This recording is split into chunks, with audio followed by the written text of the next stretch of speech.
Today's going to be an interesting video. I've actually got 10 different videos of fragrance reviewers doing the very common theme of choosing fragrances for life. So the idea is, if you had to get rid of all your fragrances but only keep a handful or 10 fragrances, which ones would you keep for life? It's a really interesting video title people like to watch because it really shows off the personality and style of each reviewer. A lot of people like to watch these kind of videos to get a lot of views because you really get to see what are the best of the best for each reviewer. So I thought it would be kind of interesting to do an overview or summary of other reviewers, see what their kind of style is, which fragrances they like to keep for life, see if I agree or disagree with how good these fragrances are, and just kind of give my general opinions on them. So we've got 10 different reviewers, 10 different fragrances. Let's begin.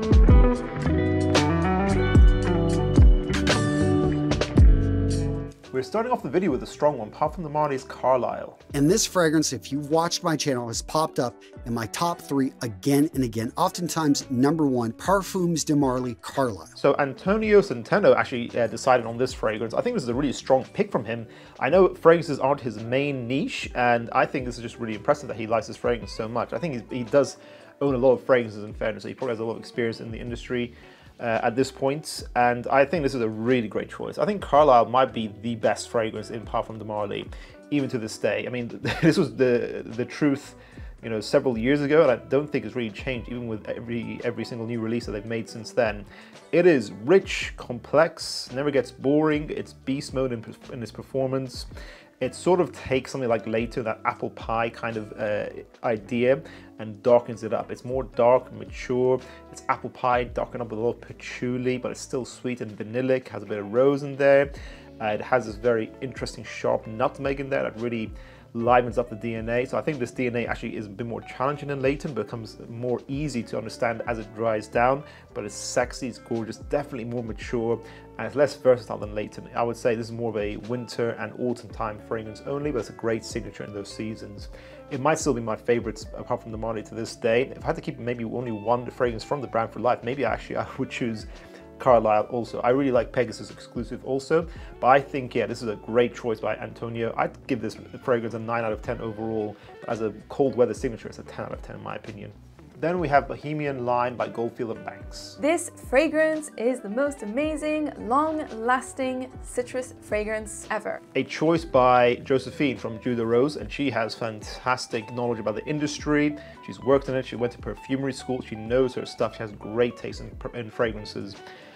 I think this is a fantastic summer scent, honestly. I think this is actually a very safe blind buy scent. I think it's perfectly unisex. I think her video was for men. I think it was men's fragrances for life she'd keep, but I do think, yeah, this is just a masterpiece in this blend. It's not overly complex, it doesn't try to do too much, but it's sort of like an aquatic smelling, smooth, really high quality finger lime scent. You know, the whole point of this DNA is this Bohemian lime. It's focusing on the lime note. Finger lime smells a little bit more fancy. It's like a more elevated version of the lime notes. It has some vetiver to kind of dry it out, so it's kind of like dry, summery, citrus, aquatic perfumery. I know it's not aquatic in its note breakdown, but it kind of gives that vibe. It gives off that marine vibe, and probably the perfumer has used some aquatic-like materials in the formulation. I think this is super smooth, super easy to wear, decent performance, around 6 hours, which is not bad, and I just think anyone can enjoy this, anyone can love this. This is a really easy to like fragrance. Might be their best from the brand. From what I tried the Discovery set a long time ago. I think Bohemian Lime and Pacific Rock Moss might be my 2 favorites from the brand. Really good release. I'd give this an 8 out of 10. It's a really solid pick. Today's video is sponsored by a very interesting brand called Noya Parfum. Noya has a founder that's traveled the world all over, and you can kind of detect that in the way that he's created his fragrances for the house. The fragrances from Noya Parfum do smell like they are mixing different styles from different regions across the world. It smells like Middle Eastern, with Western and other parts as well. You get very creative and interesting note profiles in the fragrances from Noya. For example, we have the very intensely smoky, woody scent profile of 5 Senses and 6 Directions, which focuses on really dry, woody notes of cedar, lavender, juniper berry, as well as vetiver here. Or we have Midnight Melody, which to me sort of is like a Middle Eastern take on the blue DNA. It's blue smelling, fresh out of the shower, cypress that give that cleanliness, as well as cardamom in here. Interesting leather note in here. It smells aquatic to me as well. I think the bottle presentation kind of represents it really well. And we also have the Discovery set from Noya, which is actually what I recommend you guys to check out. It shows off 8 of their creations, really interesting scent profiles here. Some of my favorites are the Moon Shadow, which is an interesting signature fragrance. It smells Middle Eastern. It has red berries and oud in there, so it's an interesting oud signature. And potentially my favorite from the brand is Yes I Can, which is a very natural smelling, intense rose fragrance with patchouli. It has this apple note, this pink pepper, so it smells fruity, spicy, woody, rose is how I describe it. It's very sweet, but at the same time, beautifully balanced. I think this is really excellent stuff. I recommend you check out Noya Parfum using the link we're going to leave in the description down below, guys, as well as in the pinned comment. I recommend you check out their discovery set, which is what our link will be leading you guys to. Check them out, guys. Explore new creative ideas in fragrances, really different stuff that you haven't smelled before. Check out Noya Parfum. Let's continue the video. This is Bulgari Tiger. I love this fragrance so much. Stephen from Red Adolescence has chosen Bulgari's Tiger. Actually, I think this featured in several of his For Life videos. We have Bulgari Tiger, which shows that it truly is a For Life fragrance. That's a good sign when you see a fragrance repeatedly show up. It really shows that the fragrance reviewer really loves the scent. Bulgari Tiger is a nice scent. I think it's probably a safe blind buy. I'm not sure if it's worth the price, honestly. It's a very simple concoction of grapefruit, sandalwood, and ambroxan, in my opinion. It's very simple. Those are the main ingredients, and you're paying like, what, $200 for a fragrance like that. It does last a long time, in fairness. And I will say, you know what, okay, it's one of those expensive niche fragrances that are kind of designer-esque. Go ahead and buy it if you want some mass appealing compliments, but at the same time, there are some very good clones of it. I think if you want to spend a similar price tag, go for Sospira's Vibrato, which has a very similar scent profile, but it kind of adds more nuance and complexity in there with some white florals, some green lime in there, and some interesting heavy musks. So it's still fresh and invigorating, but it's super long lasting, a bit more complexity than Tygar. Or if you want to just save a lot of money, get a very similar scent profile, go for Alexandria Fragrances Black Panther, which has very similar scent profile, maybe 95% similarity. It doesn't have quite as much realistic qualities in its grapefruit notes compared to Tygar. I think Tygar's grapefruit is done better, but you know, top note like grapefruit doesn't last that long anyways. I don't think it's worth the price tag. I think you get a very similar quality fragrance in Black Panther. That is my recommendation. But I can see why Stephen put it in there. I think it's a great scent regardless. I would give this an 8.5 out of 10. I think it's a nice scent overall. Issey Miyake pour Homme, Noir, Ambre. The quality is insane for a designer. This stuff is fantastic. So absolutely keeping that. So Ash from Jensense chose this fragrance, and I think this is a great choice. I know it's discontinued. I think it's very sad, but still a fragrance worth discussing, because let's say maybe sorry, I'm giving another smell. Maybe one day you can actually find this secondhand, for example. You can find it on eBay or something, or someone is selling it somewhere. I think this is a great scent. This would have been my recommendation as an alternative to something like Dolce & Gabbana's The One Eau de Parfum. It's like a more beastly, more thick version of that. It's a very sexy, seductive amber DNA. It is thick, leathery, incense-like, ambery, very much mysterious, seductive, almost has a slight Middle Eastern quality to it. It's spicy, warm, inviting. It has more complexity than The One Eau de Parfum.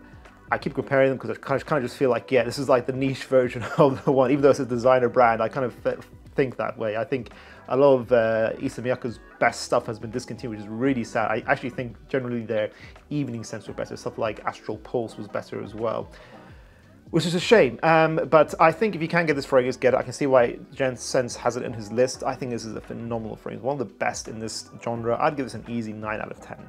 Margiela from Curly Fragrance chose Resala's Arabian Oud. This is one of those fragrances that you definitely need to try.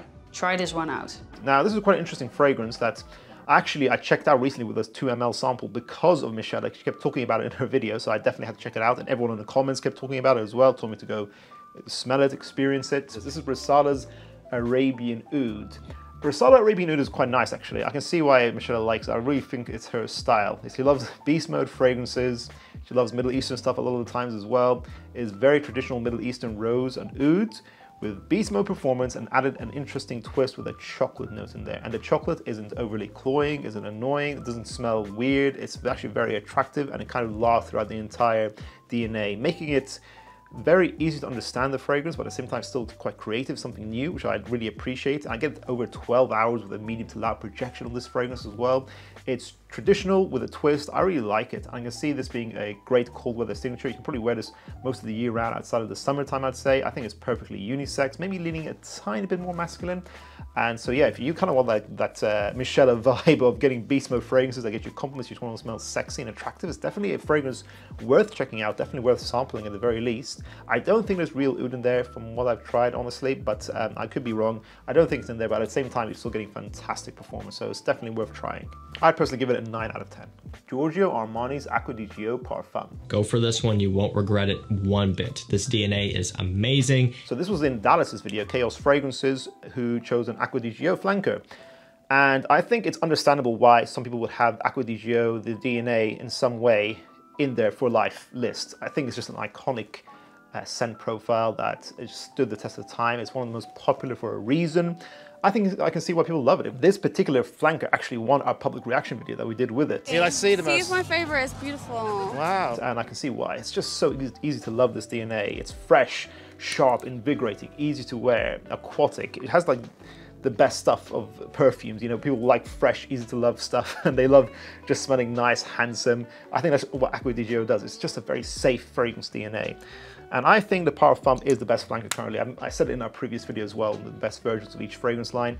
The Parfum is the best. A lot of people say this smells like similar to Acqua di Profumo. I disagree. Most people just haven't smelled Essenza. I think this smells like Essenza. This is Essenza revived. Sharp, metallic, herbaceous, more on the fresh side. Profumo is better for being a signature you can wear in the day and night.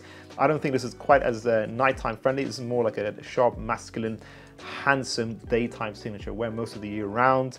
It lasts over 12 hours on my skin with a medium projection. It's fantastic performance. Actually, not as good performing as Essenza used to be, which is kind of crazy. Essenza was a beastly fragrance. I was getting massive projection off it 8 hours into wearing it. I was getting compliments 8 hours into wearing that fragrance. It goes to show how, you know, the old stuff that's now banned, the forbidden good juice is gone now, and just how good it was. But yeah, Acqua di Parfum is my recommended concentration. I give this a 9 out of 10. I can see why Dallas has this on his list. Chris from Fragmental went for Azzaro's Wanted by Night. It is probably going to get you some positive attention, but forget all that. What I love most about this fragrance is I love it. Now, this is a fragrance I used to own, and I kind of got it as a blind buy, I think. I got it because there was a lot of hype behind it. Long lasting, ladies love it, and it's, to me, the best Azzaro fragrance currently on the market. The community loves it, or used to love it. I don't think people talk about it that much anymore, honestly. But to me, Azzaro Wanted by Night is sort of the brand took the original Azzaro, which was already trying to capitalize on the success of something like Invictus, the bubblegum DNA in the fragrance world, which was prevalent all over that time. Bubblegum fragrances were just popping off left, right, and center at that point in that year. And I kind of think they just took that idea and kind of made it darker. They kind of took a bubblegum DNA, mixed it with a dark, spicy tobacco scent. So it's sort of like a sexy, fun tobacco fragrance. I thought this was a really great beginner-friendly evening scent you can wear both on dates and in clubs. I kind of thought this kind of did have a bad boy vibe to it. I think that's fair enough. I got around 6 hours longevity with medium projection when I had my bottle. I got really bored of it. I didn't really like it. I kind of thought, I don't know why, it just kind of fell flat to me. I think the later flankers, such as the Most Wanted and the Most Wanted Parfum, were definitely an improvement. They kind of resonated with me more, but that might just be personal taste. What do you guys think? Do you think the hype for Azzaro Wanted by Night was warranted, or was there just too much hype for it? I would give this maybe an 8 out of 10. It's a solid fragrance, but I didn't mind giving it away.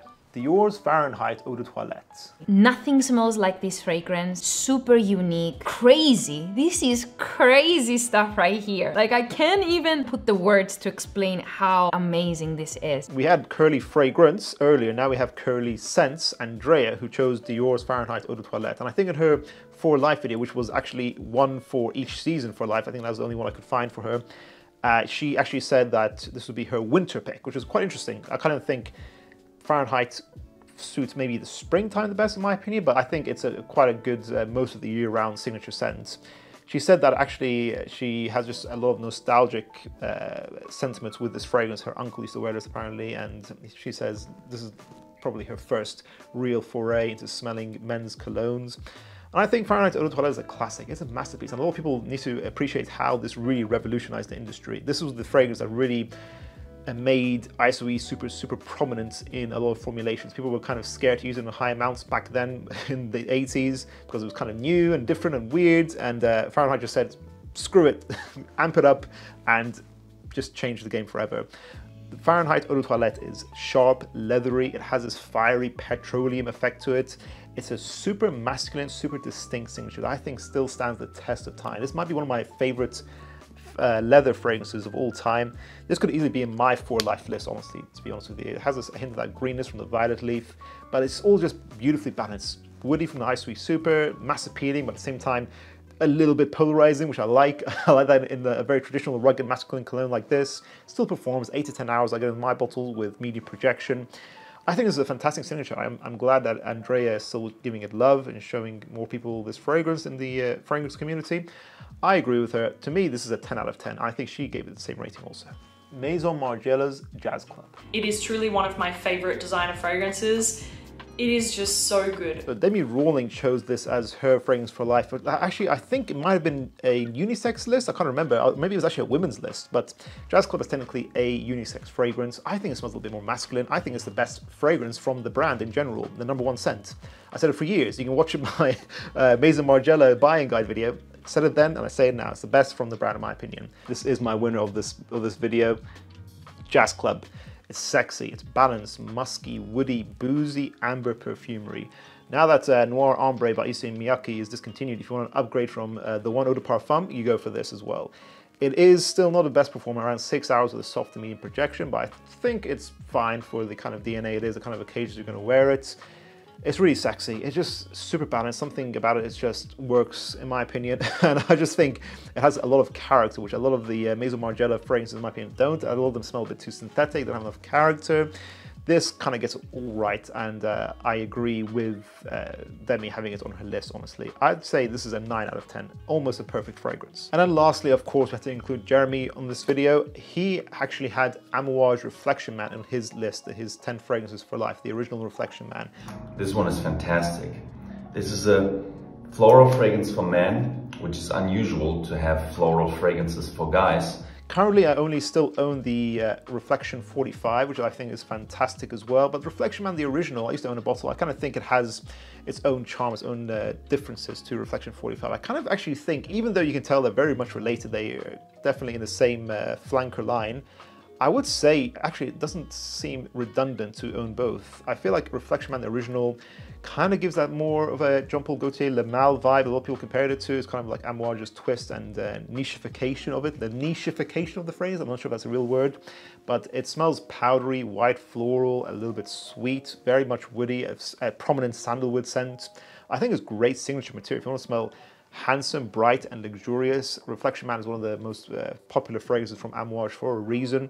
It lasted a good amount of time. I think I remember getting at least 8 hours from it with a medium projection. The Reflection 45 gives me at least 12 hours. It's more thick, powdery, iris-based perfumery. They're both great in their own way. I definitely think if you haven't, for some reason, tried Reflection Man to this day by Amouage, you definitely should. It's one of the most popular fragrances for a reason, extremely highly rated. It's a great signature. I would honestly give it a 10 out of 10, even though it wasn't to my particular style in the end, hence why I gave my bottle away, but I think it is a fantastic scent. I can see why Jeremy has it in there in his list. And that concludes this video, guys. What are your thoughts on the 10 fragrances I covered today? What are your thoughts on different reviewers I covered today as well? Do you agree or disagree with their choices? And make sure you check out Noya Parfum in the link in the description below, as well as the pinned comment, guys. Check out their creative perfumery ideas. If you guys enjoyed this video, make sure to check out our previous video on fragrance choices from other reviewers. I'll see you guys in the next one.